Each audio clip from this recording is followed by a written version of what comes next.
everyone. Hi, Dr. Miller. Hello. Hi, Dr. Miller. I like the doggy photos, very cute. Yeah. Well, it sounds like before the official presentation gets started that we just kind of get to chat. Welcome, Carolyn. Thank you so much. Good to be back. Oh, glad to have you here. I actually have an appointment with this lady. I've never met her. Tomorrow, our dog isn't feeling well, so we're taking our dog in to see her at 10:30. And Okay. the vet, they don't let you come in anymore and be with your dog, so I won't even meet her tomorrow. Oh, Yeah. Thanks, Carolyn, Dave. that's me. That's me. I'm Dr. M. Oh, good. It's good to meet you, Emily. You get to see me. Dr. Emily. It's nice to meet you. So, Hopefully it will just be a few more months like this. It's definitely very far from our way of normal around here. yeah, I'm sure. Sure. Yeah. It's, you know, Well, it's, go ahead. It was good to get the notice that this was going to happen today because our dog started feeling really poorly about a week ago. And I thought, gosh, who do I call? Because she's been so healthy. And so anyway, that's why I called you. So your Zoom was a good advertisement. Oh, well, good timing, and hopefully we'll get everything squared away tomorrow. Thank you. Yeah. Carolyn, when I had an appointment with the vet, I wrote my questions on a piece of paper and then that I wanted answered. And then I gave that paper to the technician who took my dog away so that the doctor would know exactly what my concerns were and could Yes. answer them specifically.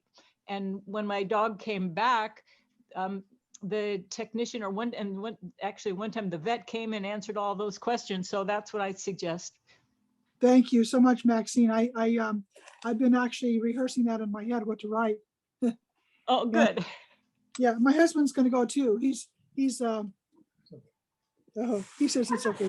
Don't have to show him. He's going to go too. Anyway. So Carolyn, we'll call you during the appointment, and either I'll talk to you or I can even come out and talk to you outside too. So Right.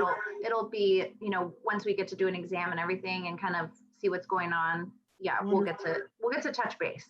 Thank you so much. No problem. so our guest speaker today is Dr. Emily Miller, the Scotts Valley Veterinary Clinic. And be sure to sign up for our newsletter, and suggestions for future projects or future speakers are always welcome, as are donations. And we have a lot of good ideas for putting donations to good use. And we will be recording this session for future access. We have a website, and so we can send it to anybody. And by attending this session, you're consenting to be recorded. If you want, you can disable your video feed by clicking the stop video icon in the lower left corner of your screen, and to conceal your telephone number. If you dial the phone, you can join the audio, click the join audio icon in the lower left corner of your screen, then click computer audio. Next slide, please. A little bit about Scotts Valley Veterinary Clinic. They're tailoring the healthcare experience to the needs of each animal. That includes everyone at the clinic, from the staff to the nurses and doctors, working to make pets comfortable throughout their entire experience. So, and with that, I will turn it over to Dr. Miller. Thank you so much. Well, I'm very excited to be here, definitely relaying a lot of the aspects of preventative care for our pets is super important. And just like in human medicine, there's a big trend toward trying to catch diseases early versus playing catch up and catch diseases later in their progression. So we're so excited to kind of be trending in this way in animal medicine as well. So we're trying to keep our pets as healthy as we can during their lifetime and along the way, so we're able to delay, prevent, or catch a lot of diseases or conditions that happen. And there's a lot of different ways that we can do that. I think really the most benefit everyone's going to get out of today probably is going to be able to ask for everyone to ask questions. And I think that's probably the easiest way for me to be able to, you know, hear things that everybody's worried about or concerned about or have questions about. And so, you know, I always think that the best way to teach and kind of educate is just going to be through hearing what you guys, you know, have as concerns with your own pets. I'm in general, just today was going to run through kind of the main aspects that I go through with my clients in terms of preventative care. And we try to do this on an annual basis. And in some patients that are a little older, we even try to do it twice a year. And these are all of the things that you see listed on the screen. These are all the things that I try to kind of cover and discuss and check in with owners about in terms of their pets and see how everything is going. You know, diet in general is probably one of the most important things that we can do to keep our pets healthy. Over the decades, there have been a lot of trends in terms of feeding and nutrition. And, you know, we've all heard of or been there in terms of seeing that, you know, farm or backyard pet that, you know, kind of got the generic doggy food. And definitely, I'm sure everyone has noticed how much dog food has changed over the years, and for the better and sometimes for the worse. And so I think, you know, there's a lot of misconceptions in terms of diet advertising that we have to be careful with. And that's, again, where I'm happy to answer any questions that you guys have. It's a hard topic to cover briefly, but in general, the big goals for any food questions or diet that you want to design is, you know, considering your pet's breed and your pet's age and species, of course. So for dogs, you know, a lot of owners ask if they need to change foods over their lifetime. And unless you want to change to a different age specification, so maybe changing from a more regular diet to a senior food, dogs can stay their entire life on the same food. And they actually do well. If we find a food that they thrive on, that's something they should stay on forever. In terms of choosing a food, I think that's where the difficulty is for most people, because there's so many brands and there's so many different things that get advertised. You know, overall, you want to choose a food that has an AAFCO label. So that's AAFCO, and that means that it's been well balanced and formulated by a nutritionist. I don't know if anyone has heard in the last few years, but we have been dealing with some grain-free diets causing heart disease in dogs. And that's something that, you know, the research is still being done about. But in general, I do tell most owners the majority of dogs do not need a grain-free food unless they deal with allergies or specific other conditions. You can definitely feed your dog grain, and actually in many situations, they do really well on different grains. You don't want it to necessarily be the first ingredient in your pet's food, but it's in general something that you can avoid. You can do a full grain diet, and that's considered well balanced. You know, most of my clients ask, what brands do I recommend? And I don't think there's any perfect brand. But right now, while we're dealing with this grain-free issue, most veterinary nutritionists are recommending to stick with your bigger brands. So it would be Science Diet, Royal Canin, Iams, Eukanuba, and Purina. And those are kind of your safer, well-balanced diets for now. And, you know, in general, there's a lot of research still being done in that department. So for dogs, you can do wet food or dry food or a combination of both. Cats tend to do a little better on wet food in general. It keeps their kidneys healthy and promotes their urinary tract to stay nice and moist, which is kind of the most common condition that we see in kitties. And so wet food is definitely beneficial, but a lot of kitties won't eat wet food. And so dry food does tend to be kind of your only other option at that point. And so there's lots of options there. And the biggest thing with diet is just to consider if you are giving treats to your dog or cat. If you are doing that, that's great. You know, they're really fun, and they can definitely be an interactive way to kind of play with your pet or have them be entertained. The biggest thing is just to remember that chews, even if they're dental chews or things like that, they do have calories. And dogs and cats, just like humans, should kind of be on a certain amount of calories in a day. So if we do feed them a certain amount of treats or chews or things like that, that we need to scale back a little bit on their food. So that's kind of the biggest issues around food right now. Does anyone have any questions before I move on to flea and tick and heartworm preventions? Okay. Actually, yes, I do. This is Maxine. I had a question.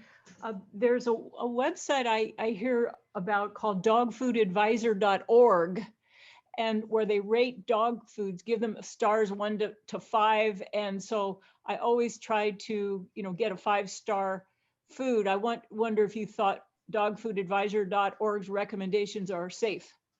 Yeah, that's a great question. I haven't heard of the website in general, but I definitely will now.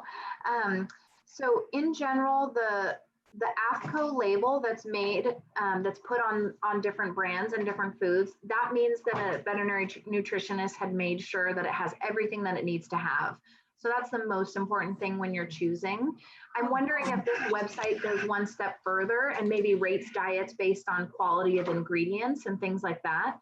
So I haven't heard of this website specifically, but if there is about further evaluation other than just making sure it has what it needs, that's great. So I'm happy to hear there's websites of that nature, and I will definitely check it out. I have a question. That's Yeah. Judy here. Hi. I have a real concern about where the food I give my dogs is made, because years ago when there was trouble in China, I lost a dog to that food because she only had 1 kidney and it compromised the only kidney she had. Yeah. So the ones that you recommended are even Purina, are they made in this country where the standards are higher? Because I know a lot of times they'll say packaged in or whatever, but I don't want any China food ever again. Yeah, that's such a great question. We've definitely had that issue with brands, and Purina has had their fair share of things in the past. Yep. So they don't have a perfect history. Yep. They've definitely turned a corner in terms of trying to provide a much more quality food line. They actually have now started to offer a veterinary food line. So they actually have veterinarians working with the company to make sure that the quality of their ingredients is a lot higher. In terms of where they're made, it depends. Most of the food companies that I mentioned do have United States food factories. And so from everything that I've heard, when they have distribution issues, it's usually within the United States. They should. Well, they can have United States food factories, but if that grain comes from an unregulated country, we're in the same problem. Yes, and for a lot of owners, that's a huge concern. And so they have just released a new website in the last few years. Judy, are you homemaking food, or what food have you decided on then? Oh, I don't know the name of it. It might be a neutral. I don't make home food, no, but I make sure where it is. I forget right now what we're using. Yeah, that's okay. I know there's so many options. So, in general, there is a homemade food diet. So if anyone is really worried about where their food comes from and you really want to put in ingredients that you cook and want to formulate, the website is called balanceit.com. And that you could give them the ingredients that you want to put in the food, and they'll tell you how much of each thing that should be in there to make it well balanced. Well, A, that's really good to know, but B, I want to be able to buy the food that I pay a lot of money for, and because I do buy good food, and I want to trust it. Definitely, and I think that's a very valid concern. I personally have been feeding my dog Purina most recently, just because I have had the best relationship with that company. They've made a lot of good changes for the better, and it's really important for me that those ingredients are locally sourced.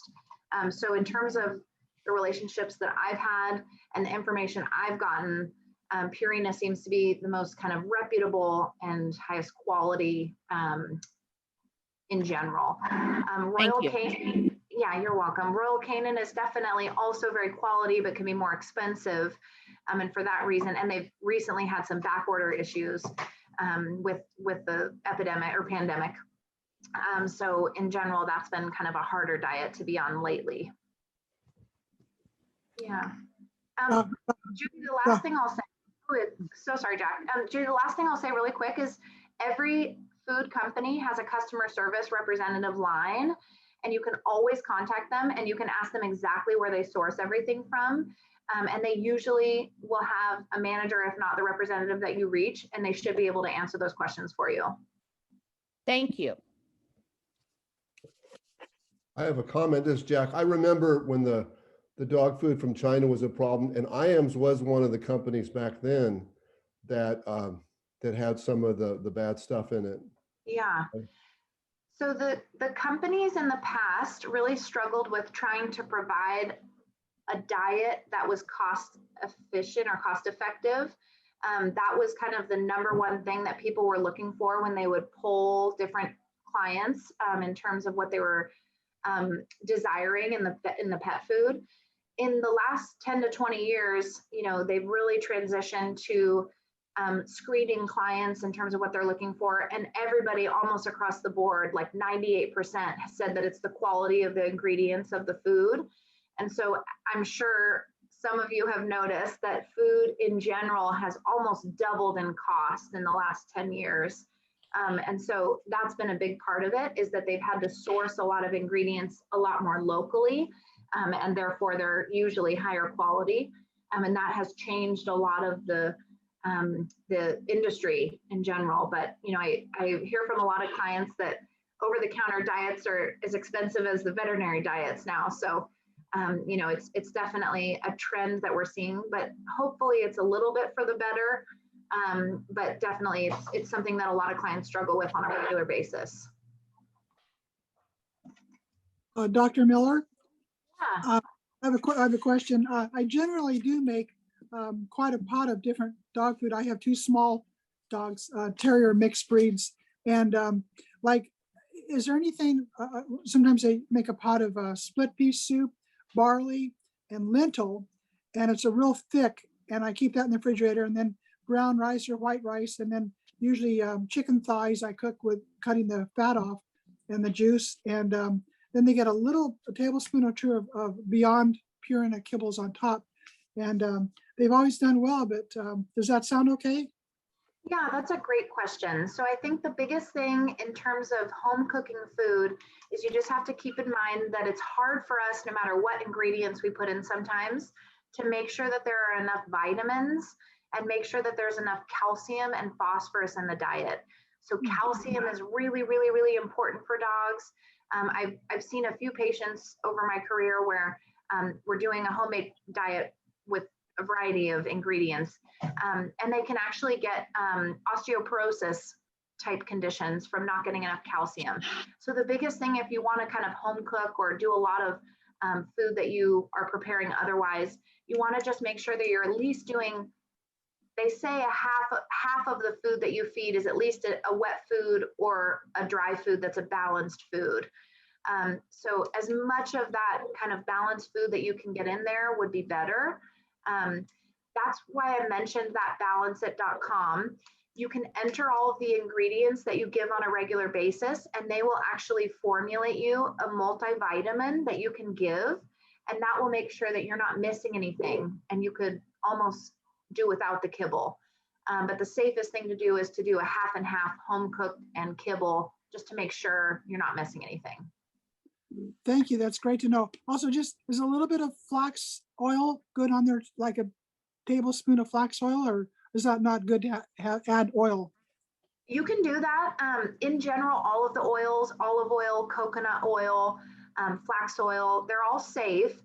You just want to do them in, you know, everything within moderation. So dogs have a very sensitive pancreas. So the more fat that we give them, so that's good. You're cutting the fat off the chicken, and the oils in general, it can irritate their pancreas. So just everything in moderation, but that should be fine. Thank you. You're welcome. All right, anything else for diet before we move on?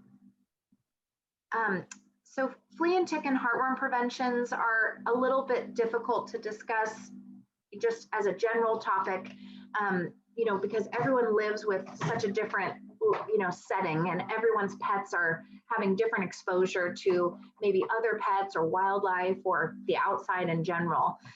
So, in general, the biggest thing we usually talk about with our preventatives is this area is known for fleas, ticks, and heartworm. So that's the biggest thing everyone should know, is that because we are endemic for all of those three things, those are preventatives that we recommend on a regular basis in this area, even if dogs have a mostly indoor lifestyle. And that's just because a tick or a flea could come in on us, or a heartworm mosquito could come in the house and still basically infect our pets. So kind of that's the general statement that I'll make. The most important thing with ticks is that they carry multiple diseases. It only takes one tick bite sometimes to transfer these diseases to our pets. And so we do recommend keeping pets on a flea and tick prevention year round, especially here. For some reason in Santa Cruz, we have kind of weird seasons where we'll see ticks all times of year.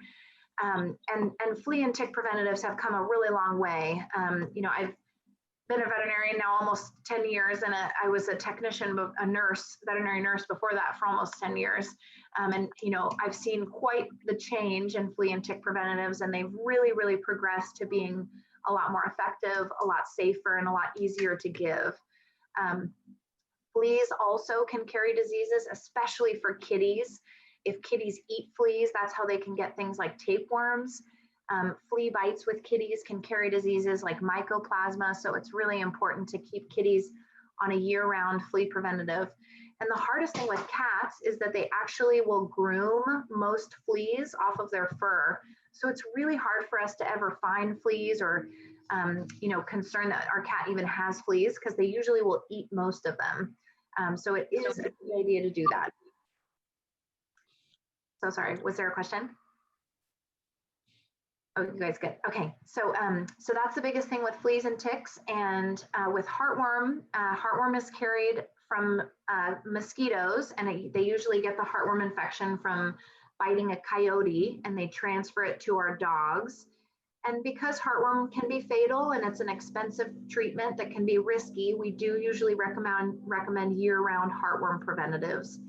That being said, I definitely talk to my clients about the lifestyle of their dog, how old their dog is. That can be a consideration with heartworm. So, sometimes owners, once they're older and they aren't necessarily leading a super active lifestyle, or they're mostly indoors, sometimes we'll hold back on heartworm preventatives, but you can still get their annual heartworm test and just make sure that they're negative. Does anyone have any questions about specific products or preventatives in general?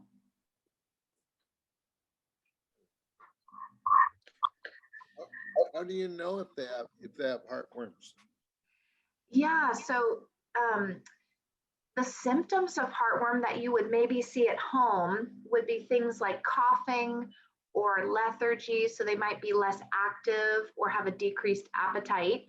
And the way that we'll diagnose heartworm is we'll do a heartworm test, and that will come back positive, and that will usually detect whether there's actual female worms that we need to treat. And it is treatable. It just can be, a little bit risky of a treatment. It includes a lot of days in the clinic or hospital and a lot of monitoring. So it's definitely not fun for the doggy or the owner for the most part. Did that answer your question? Yep, thank you. Mm-hmm. Yeah, so, in terms of specific products, there are so many now, but in terms of fleas and ticks for dogs, the best products on the market that are at least the most effective tend to be your monthly NexGard or Credelio. And there's a 3-month product called Preventatives that tends to be most popular right now because you don't have to administer it as often. And that comes in a topical or an oral product. And then in terms of your cat products, the most common ones right now are also Preventatives. That's a once every 3-month topical. And then there's also a 2-month product. And then there is a Revolution topical product for cats. And that is a monthly topical that does all the deworming if your kitty does go outside, and it also does fleas and ticks. And Revolution actually does make a dog product as well if you want a topical monthly dog product. And then heartworm preventions, there are so many: HeartGuard, Interceptor Plus, Sentinel. There's now Simparica Trio, which kind of does everything. It's an all-in-one monthly, so flea, tick, and heartworm. There's Trifexis, which is kind of an older product. Comfortis is an older product. And in terms of kitty over-the-counter products, Cheristin tends to be pretty effective for fleas. There aren't a lot of effective over-the-counter products for dogs. Advantage and Frontline just really haven't been working very well lately. Anyone have any questions about those? All right. Well, in terms of exercise, you know, and really a lot of this goes into our aging pets, but, you know, dogs and cats can lead a more sedentary life, you know, in general with living with us humans and getting fun treats and things inside than they might hypothetically live in the wild. So it's really important for us to kind of be creative in terms of trying to keep our pet's life active as much as we can. And for dogs, of course, there's multiple ways to do that. There's hobbies like frisbee and ball, and lots of things that we can do outside. And for cats, a big thing that can be really helpful is getting a kitty cat tree, and you can do multiple of those through the house. So it's something that they can jump and climb on. Having even ramps and little things that they can kind of crawl from cat tree to cat tree. Cats like being high above us, and they'll be more active if they have access to areas like that. So that can be really helpful.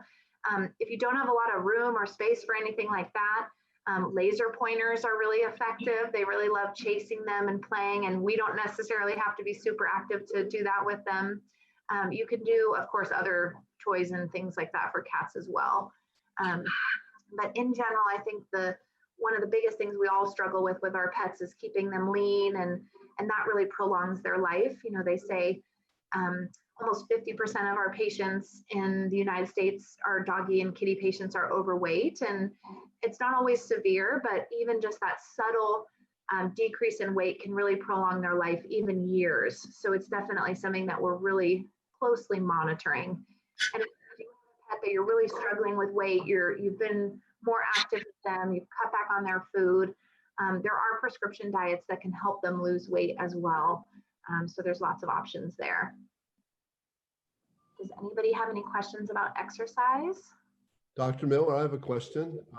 Can you over-exercise your dogs? I know sometimes lately our older dog will stop or even lie down, which tells me we're probably overwalking her, or maybe she has arthritis in her legs, possible? Yeah. What breed is she, Jack? Well, she's a mix. We just found out she's a poodle and Chihuahua.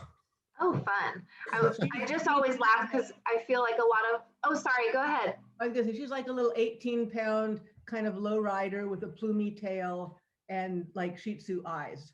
Cute. I always ask because I feel like Labradors will, you know, run until they drop. So that's a common finding. So yes, you can over-exercise young and old dogs. Middle-aged dogs, if they're otherwise healthy, can't really over-exercise them. They might get tired. But our young pets, you know, less than a year of age, because they're growing, we don't want to run them too hard or have too long of a duration of period of exercise. And so you can let them run really hard, but don't have them, you know, run for 3 miles or 10 miles when they're growing. And the same thing kind of goes for older patients. I usually say the rule is past 8 years old in bigger breeds, and in smaller breeds past 9 or 10, because they usually start to develop arthritis. And that's when we want to start supporting their arthritis in whatever medicinal ways that we can, which we can talk about a little later. But yes, definitely you have to transition to prolonged, slower exercise as they get older. So you can still go for a nice 2 to 3 mile walk. You just want it to be a walk, maybe not a run, and let the pet guide you. If you guys are walking 3 or 4 miles and they're, you know, really, really having a hard time, it's probably too much. So definitely it is something that you technically could over-exercise them. But the last thing I'll say with that is, if it is arthritis, there are so many things that we can do to support arthritis. And if we can take away that discomfort, you know, it depends on why your dog is slowing down during the exercise. So if it's fatigue, you know, their heart and their body, that's one thing. But if it's soreness from their joints, that's something that you might be able to help with different, so we'll talk about that. Did that answer your question? Yes, thank you. All right, so that's, Hey, I have an exercise related question. My dog is a dachshund, and so I know they're prone to vertebrae disease.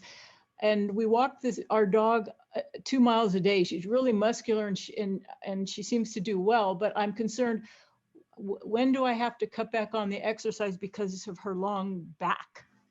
yeah, so back disease in dachshunds is very common, and it's actually primarily due to sudden things. So you'll hear of the dachshund that jumps out of the car or off of the bed. And that's a risk that basically you're going to face as your pet gets old, as the dachshund gets older in general. Length of walks shouldn't be as much of an issue. Just like we discussed a little bit earlier with Jack, that in general, if your dog does great and is comfortable walking the 2 miles, great. It's actually going to be more the sudden movements and subtle things that as we get older, we just have to be careful because their back gets weaker. So you just have to be more gentle with them in general. Mm-hmm. Thank you. Yeah. All right. Well, pet insurance, the oh so fun topic. I won't necessarily spend a super long time on this, but I just wanted to answer a couple quick questions that I commonly get. Most people ask about pet insurance and wonder how it works. And it's relatively similar to our human insurances in that you can choose a plan, choose a deductible, and they will usually cover a certain percentage of your health pet bills after that. Most owners will basically pay the bill at the vet, and then the pet insurance company will reimburse you. So that's most commonly how it works. In terms of your options, there are so many.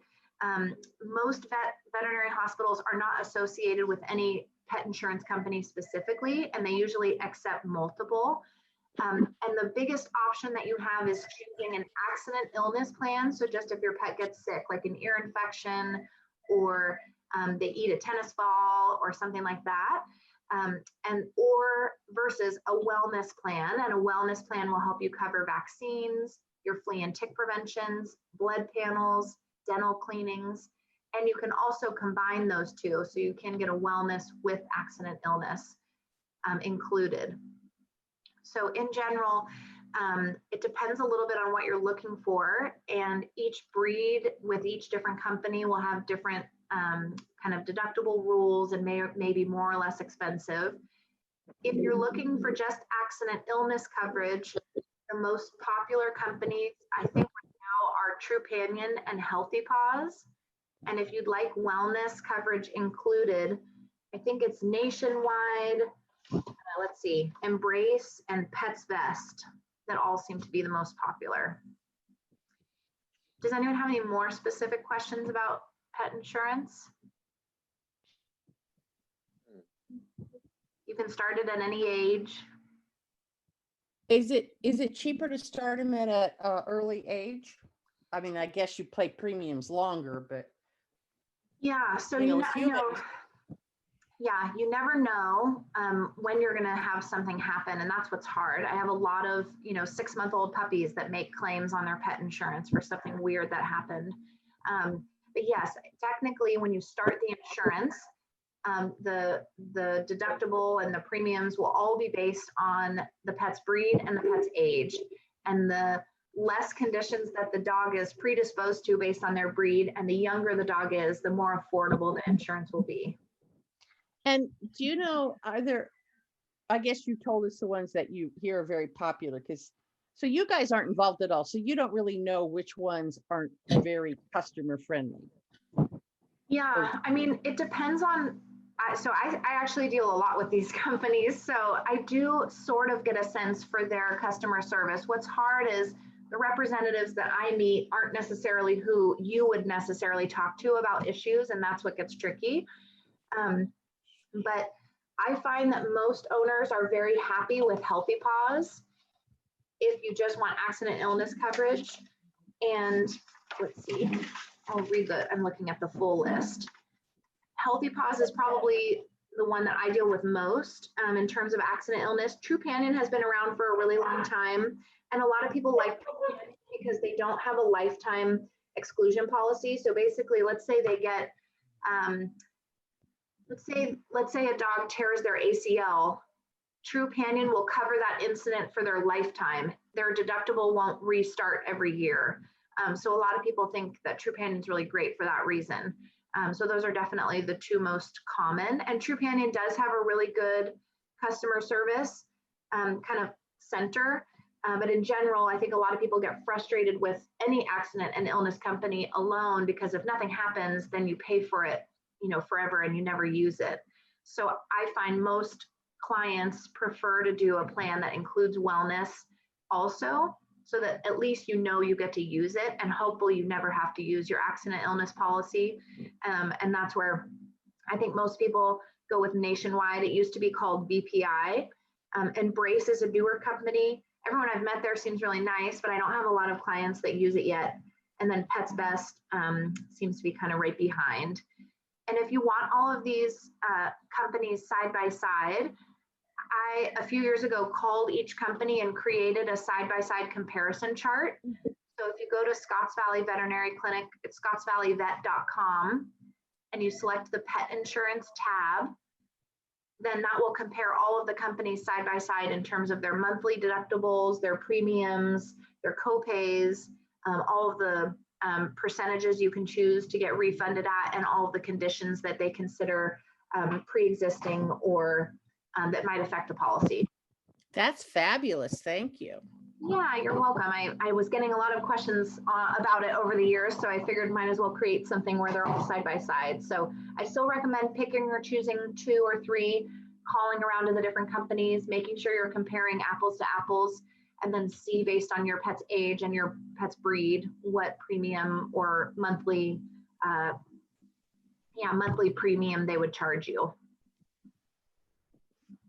Yeah. All right, so that is pet insurance. The next is dental care.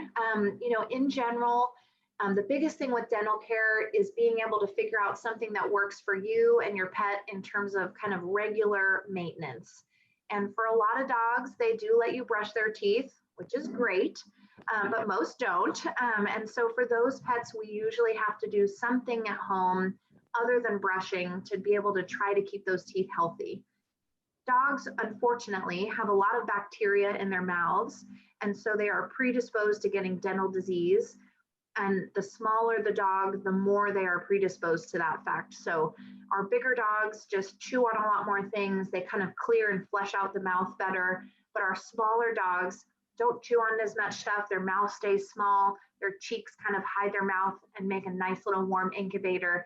And so bacteria have a wonderful time kind of sneaking up underneath the gums and kind of eating away at those little teeth roots. And that's where we get loose teeth or infected teeth. So, in general, if an owner feels like they can brush the teeth every day, that would be amazing. And you want to make sure to use a pet toothpaste. But other than that, the biggest thing that you can do is basically give your pet some type of dental treat or dental chew every day if they'll eat it. And then the brand that you want to use for that is CET. So C is in cat, E is in Emily, and T is in tooth. And that company has rawhide chews that are very safe and highly digestible. They have a veggie chew that's vegetable based. That's a daily chewable. That's also the company that has toothpaste. So that's definitely the #1 kind of company that gives you the most reputable product. They tend to work a lot better than your greenies and things like that, and they cost about the same. So in general, that's something that's really important to kind of know about. Other than your preventative care at home, we can imagine over months, if our teeth were not brushed every day, that kind of thick, sticky film that we start to feel even after a week. And that's something that basically hardens over time. And for dogs, it creates that kind of yellowing or brown that's on their teeth. And that is just a perfect little envelope for bacteria. And that's where we'll get loose teeth or infected teeth over time. So we do, on a fairly regular basis, even if your dog lets you brush or does regular treats, just like we clean our teeth, even though we brush every day with a dentist. We do recommend doing a dental cleaning every year if you're able to.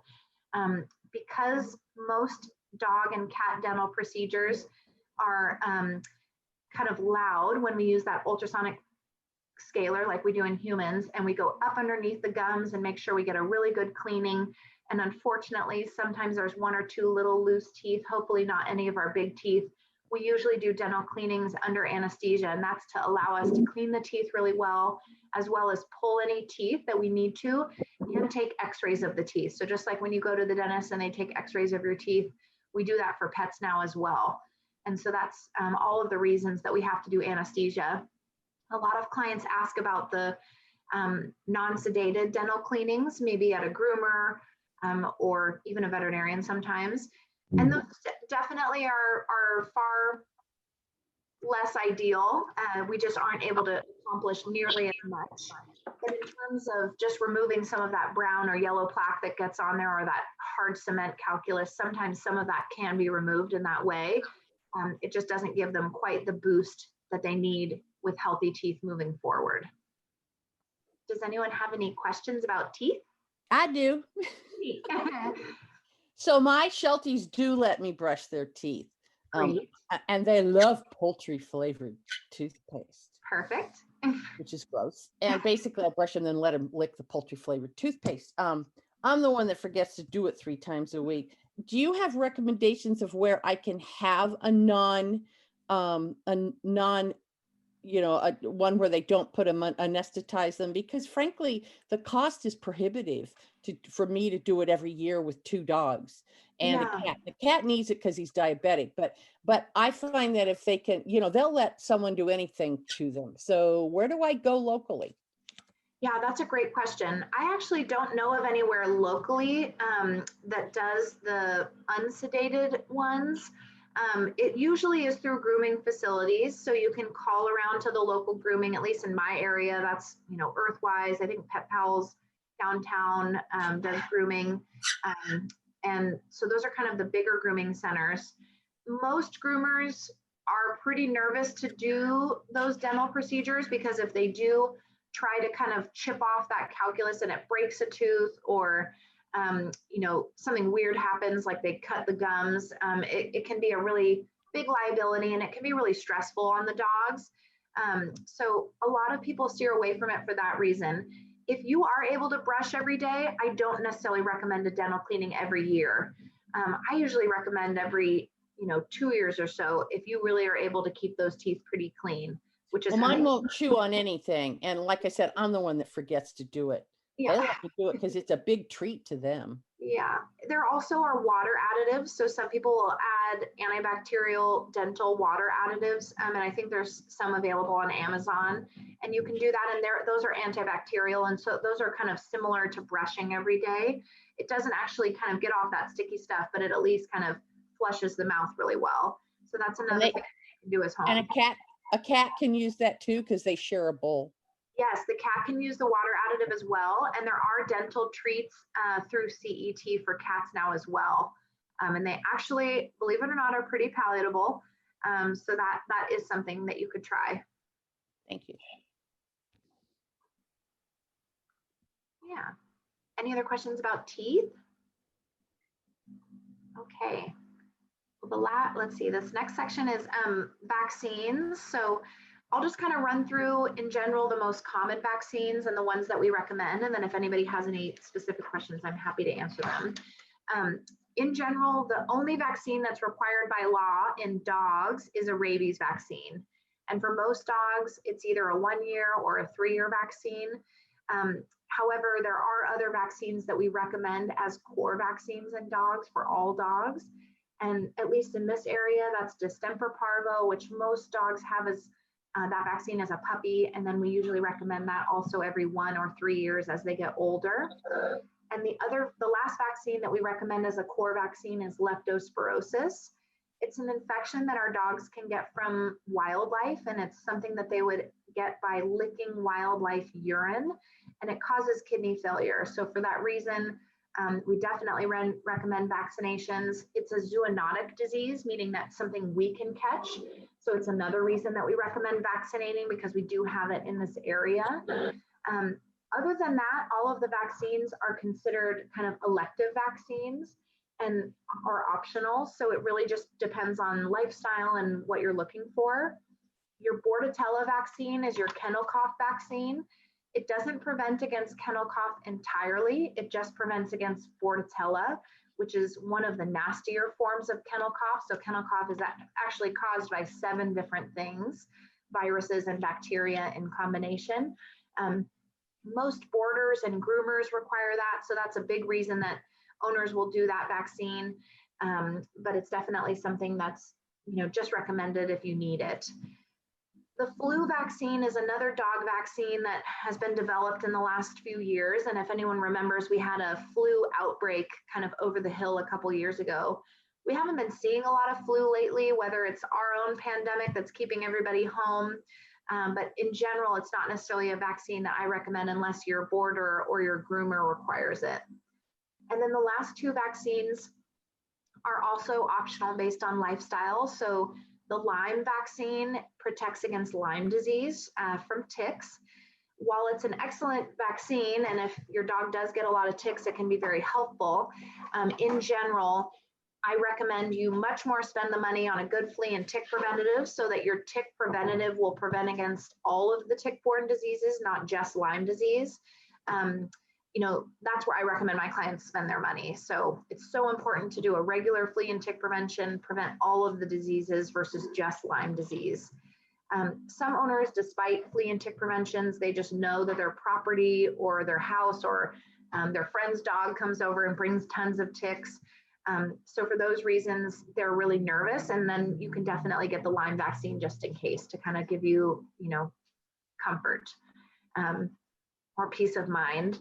And then the very last vaccine for dogs is the rattlesnake vaccine. And this vaccine is not going to prevent against a rattlesnake, reaction entirely. It'll just give you more time to get to an emergency hospital for the anti-venom. And that usually is just if you have exposure to to rattlesnakes. And then for your kitty vaccines, basically there are no legally required vaccines. It's all based on lifestyle. So rabies is probably your most important, and that's just because whether they're indoor or outdoor, a mouse or a bat or something could come in and somehow give them rabies. But of course, if they're going outdoor, it's really important. FVRCP is the kind of upper respiratory vaccine in kitties, and this prevents against all of the different vaccinatable conditions that they can get from other cats, indoors or outdoors. And so that's basically a vaccine that they usually will get every 2 to 3 years or so. And then feline leukemia is just recommended if your kitty goes outdoors, interacts with other cats, and could get bitten by other cats. That's where that vaccine comes in. So those are all the vaccines. Does anyone have any questions? Rattlesnake vaccine work for people? Oh, the ultimate question. We talk about that all the time. We joke about that with the Lyme vaccine as well. Somehow we have a dog vaccine that's very effective for Lyme, and we don't have that in humans. Same for lepto vaccine. Leptospirosis is a human condition. If you've ever heard of people going swimming in the ponds in Hawaii, that's something that they can get from traveling, and somehow we have a really good effective vaccine in dogs and not in humans. So not technically, it's not supposed to work in humans. And I think they try to do a lot of crossover research on that. But I think what happens a lot of times is a lot of these vaccines are developed in dogs first to test, to see if they're safe to transfer to human use. And I think what happens is that transfer doesn't happen, and it's still safe, and we're able to use them in our dogs, and the dogs handle them very well. And then they try to somehow adjust them to being human use, and it doesn't work, or there's more reactions. So technically, no, but we do always joke about that. The owners that get that for their dogs always ask if they can get it as well. All right. Good question. Yeah, so that's all the vaccines. In terms of the aging pet, really, this is just an area where there's so much up and coming medicine that really a lot of owners don't even know their options. The biggest things with arthritis and the things that we see is that a lot of dogs and cats, bless their hearts, they're so stoic, they can really mask a lot of the arthritic symptoms and the aging symptoms. So it's hard for us to tell. And most often when we see symptoms associated with an aging pet, it's once the disease or the arthritis has already progressed to be kind of moderate to severe. So our goal in being more preventative is to try to be a little more proactive in terms of trying to treat things like arthritis really early on so that we can delay the progression and give your dog or cat more years of comfortable life. By the time that they're really stiff, slowing down, not wanting to walk as much, to get up and down, at that point, it's hard to reverse a lot of those symptoms. More management at that point than it is curative. If we can recognize really subtle symptoms in the beginning, there's so many more things that we can do to give your dog or cat kind of a longer time of comfort. And that's really where all these options come in. So in terms of a dog or cat that's showing really subtle signs, licking of joints can be a big one. If they are very active that day and later that day or the next morning, they're kind of stiffer to get up or down, that's definitely a sign that early arthritis can be kind of kicking in. It can be really subtle in just that they usually jog a half mile and now they only jog about a third a mile before they want to walk. Things like that are definitely subtle signs. And so once we start seeing those kinds of things, it's really important to, try to kind of open a dialogue with your veterinarian and at least see if there's anything that would be appropriate for your pet based on their age and their species. So for dogs, the most common things, and cats actually, when we see these things early on, is to start them on a glucosamine supplement or at least a arthritis kind of multivitamin that has a lot of things, usually including glucosamine. And so that's one thing that you can start really early, and especially for our big breed dogs, that's something you can start at the age of 2. And that's something that just helps kind of moisten and loosen their joints. After a glucosamine, there are joint related prescription diets. So if you do have a large breed dog and you're worried about arthritis, that's definitely something that you can start. But once we're really starting to see the signs of arthritis, the main things that we have in our kind of toolbox are things like Adequan. Adequan is an injection that we can give to dogs of any age, and it's actually a cartilage rebuilding stimulant. So it was developed in racehorses because they're so hard on their joints. And in general, arthritis is just like in humans, kind of a wearing away or fraying of the cartilage, and that's what causes the inflammation and the stiffness and the pain. And so the one thing we have in our toolbox to kind of rebuild that cartilage is Adequan, and it's an injection that your vet can give, or they can teach you to give at home. In terms of your other options, the next step is to usually do something like a non-steroidal anti-inflammatory, basically like a doggy Advil.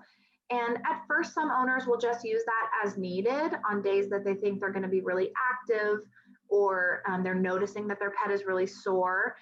But one thing to keep in mind with these medications is the more often you can give them, the more preventative they are for the future.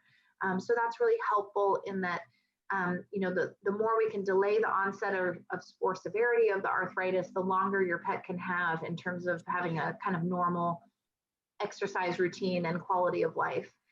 So anti-inflammatories play a huge role. For decades, they only had the anti-inflammatories that were like our anti-inflammatories, so they can cause kidney and liver side effects kind of long-term. Not in every pet, some pets do great, but we do monitor blood work in most pets. There is a new anti-inflammatory called Galliprant. It doesn't have any systemic side effects on the kidneys and liver. And so that's really popular for a lot of dogs where owners are worried or the dog already has kidney or liver elevations. In terms of cats, we don't have anti-inflammatories, so that makes it really tricky. And there are some anti-inflammatories, but we can only use them for 3 to 5 days. So just if your cat's having kind of a flare-up. But the one thing we do have in cats, we have for both dogs and cats, and that's kind of the next level of pain care, and that's called gabapentin. you might recognize it as your own human gabapentin, but it's basically your neuropathic pain medication. So it really helps relieve a lot of the sharp pain that's associated with arthritis. And most owners just do it on an as needed basis. Your dog's very cute, Judy.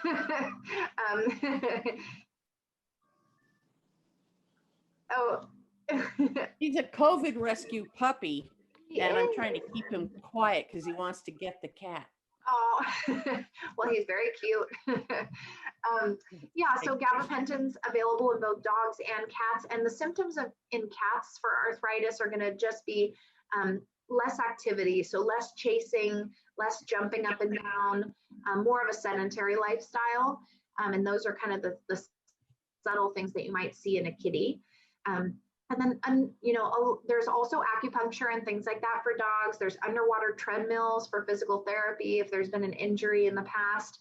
And then something new that we carry and a lot of veterinary clinics are starting to carry is a cold laser therapy machine. And that basically actually provides warm, you know, laser kind of over joints, and it decreases inflammation, it decreases pain, stimulates circulation, and so it really promotes joint health. And for a lot of dogs that have really chronic stiff joints and the medications just don't seem to be really improving their mobility, cold laser is a great thing to be able to try, and it doesn't have any side effects, which is really nice.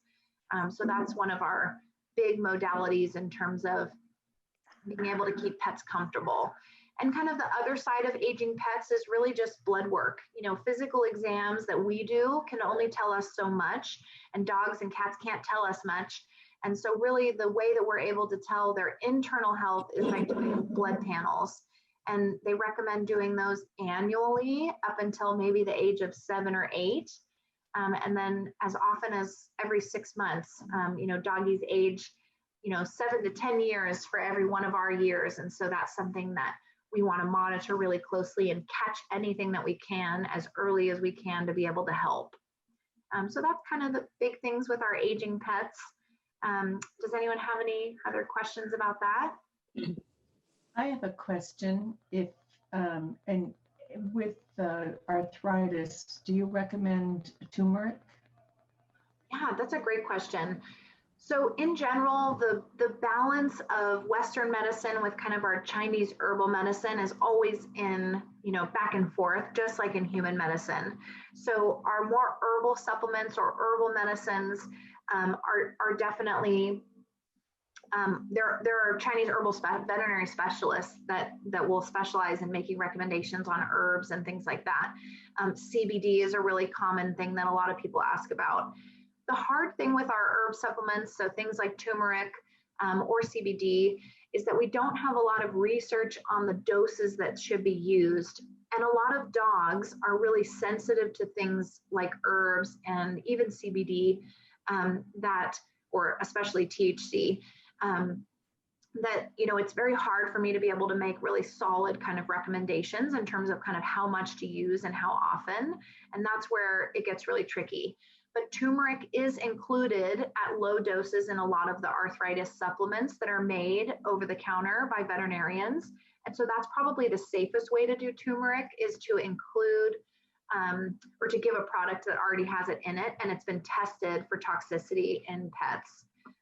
So that probably would be my recommendation for that. So can you tell me a name of a brand or something that you recommend that has turmeric in it? That is such a good question. I know, well, there's over 45 arthritis supplements right now on the market, and I have seen turmeric in multiple of them. Is that something that I could maybe look up and email to you? Absolutely. Yeah, let me, you can either include your email in the chat function, or if you just want to let me know it really quick, I can write it down. I'll put it in chat. Okay, thank you. And I can also send this information to Maxine as well, and she can forward. I just posted your website, and I'm assuming you can get messaging there. We can get messaging there, but actually the easiest way to email me if anyone has any really specific questions is just to email our clinic directly. And so that is scottsvalleyvet@gmail.com. and just say, you know, question for Dr. M, and they'll find me, or Dr. Miller. And that's something that I can respond to really quickly. And so you, yeah, that's an easy way to message, and I'll know to message back. I have a question. I have a 12-year-old, excuse me, cockapoo, whose legs hind legs have begun splaying out behind him, and he's having a really hard time, you know, jumping into the backseat of my car or up on the chair beside me. And but he shows no sign of pain. You know, his appetite is good. He can still get frisky and go cavorting around the house with his squeak ball. He never makes any visible sign of pain. Is there anything else that could be causing this weakness in his hind legs besides arthritis? Yeah, that's a great question. So when dogs are using their back legs less, there's two things that we're evaluating for. Are they using them less consciously, or, you know, kind of having them splay out or not holding them in the right position because they're sore, like arthritis, or neurologically, they might not be quite as aware that their legs are in a different position or an abnormal position. And that might be a degenerative change that's happening over time. So just like with us, as we age, our nerves can atrophy, and especially nerves in the spine. And so dogs can get less motor control of their back legs over the years, and more so obviously in the later years of their life. And it's not necessarily something that's painful, and actually they're probably very comfortable, but they just don't have as much kind of strength to hold the legs in a normal position. In addition, they also will get muscle atrophy normally over time, just like with us as well. So it's harder for them to maybe hold their legs in a normal position. So yes, there definitely are other causes. And the difference between those two will usually reveal themselves in an exam with a veterinarian, and they'll do neurological testing. And if the neurological tests are normal, then it's arthritis usually, or an x-ray reveals arthritis. But if the neurological tests are abnormal, then it's probably just degenerative spinal disease. And there's not necessarily a lot of treatments for that. Some owners will try things like gabapentin or cold laser therapy, but because it's not necessarily considered painful, a lot of owners just kind of monitor it and watch it over time. Thank you.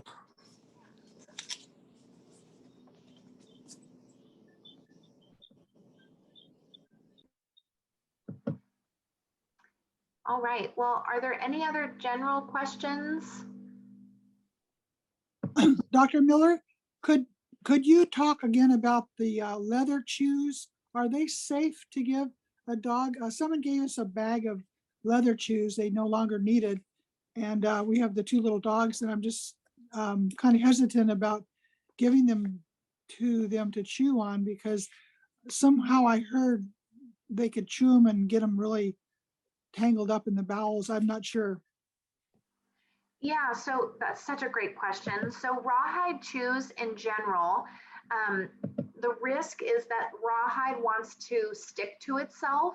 And so you can imagine as we eat, well, we don't, as our doggy eats a rawhide chew and it kind of gets moistened and goes into the stomach. If it's just by itself, it will get digested and absorb over the next week or so. But if the next day we eat another one, it will go down and get moistened and it'll stick to the first one. So the risk with rawhide chews is that they can kind of compound on each other and get stuck to each other and almost cause an obstruction in their stomach, almost like if they ate a tennis ball or something like that. So if you are going to use true rawhide chews, like they're the actual kind of skin or rawhide, you just want to make sure you do them really kind of far apart and rarely. So once every week to once every maybe 2 weeks is probably pretty safe. A lot of veterinary companies, like the CET company that we talked about, they make highly digestible rawhide. So what they do is they actually take the rawhide and they kind of chop it all up into tiny, tiny little pieces, and then they kind of re-stick it all back together into a little, what looks like a little rawhide chewable. But the nice thing about that is as they eat it, it really breaks up into all these little pieces that don't want to glom together. So that CET brand, is really nice because one, they make a safe rawhide chew. It helps a lot with their teeth, and it also occupies our pets. And rawhides, as we know, are one of the only things that we can get them to chew on for longer than 2 seconds. And so that can be a great kind of energy, entertaining chew. So does that answer your question? Thank you so much. That does. I appreciate that. Thank you. Yeah. Dr. Miller, along those lines, I used to buy I used to get for free from the butcher dog bones. I don't do it anymore, but I stopped because I thought it was probably dangerous if they split up. Is that true? Yeah, most veterinary dentists say that the kind of steadfast rule for anything that your dog or cat is going to chew on is something that if you can press on it and indent your nail into it and it makes an indent, that's safe enough for their teeth. A lot of other dentists joke that if you're willing to chew on it with your teeth, it's safe enough for our dog's teeth. While they have a stronger jaw, their teeth are actually made up of the same material as us. And so if you're worried it would crack your tooth, it definitely could crack a dog's tooth as well.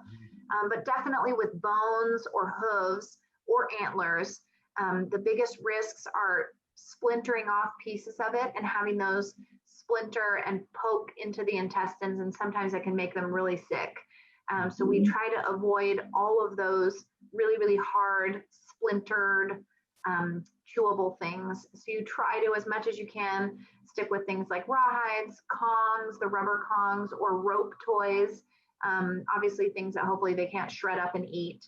But all of those other things are a lot safer. And even for tennis balls, that rough stuff on the end of the tennis ball can really erode on their teeth over time. And you want to try to do a tennis ball that's more of a kind of rubbery consistency if you can. Does that help? Yeah, thank you.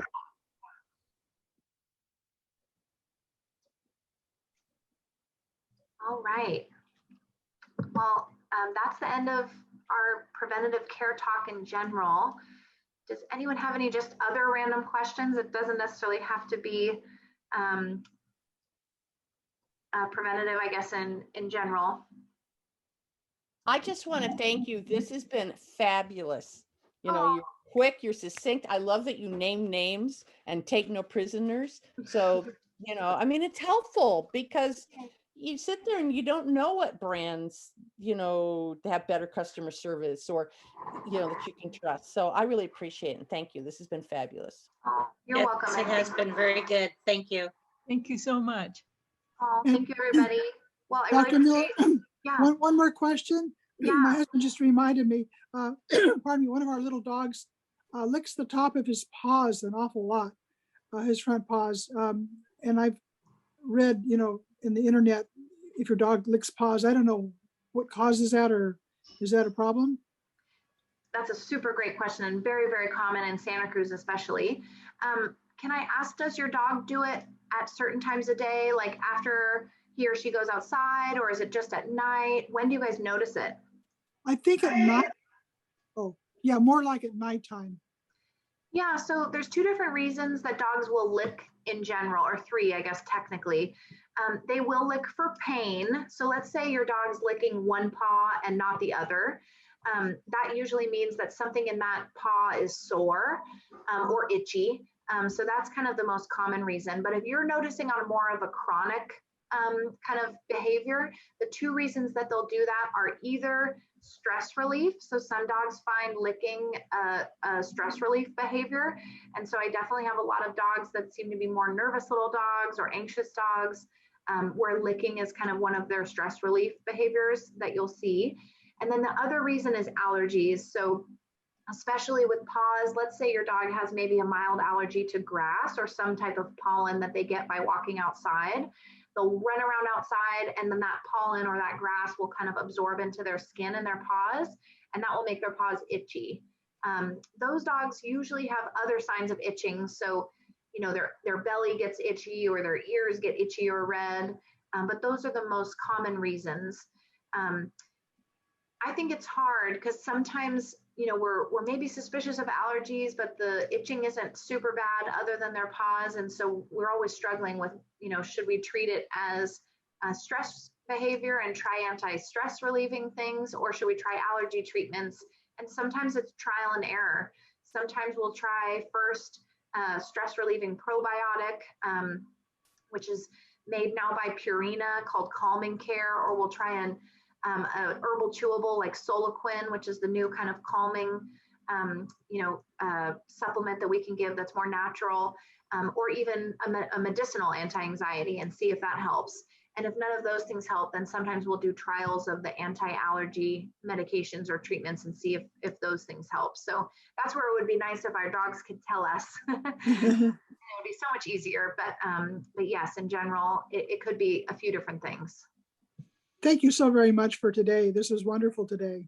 Oh, well, thank you everyone for all of your great questions. And I think this is a big part of veterinary medicine that's, really overlooked and hard to relay, the relationship between, us and clients. And it's obviously about the pet, but it's really about education. And my dad was a vet here for 30 years before I took it over from him. So, that's something that I got to see him educate, decades worth of clients. And I just saw how important that was. So I hope this has helped everybody at least answer a few quick questions.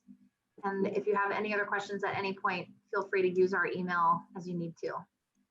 Dr. Miller, this has been very helpful. We really appreciate you joining us on Senior Life Online. Thank you.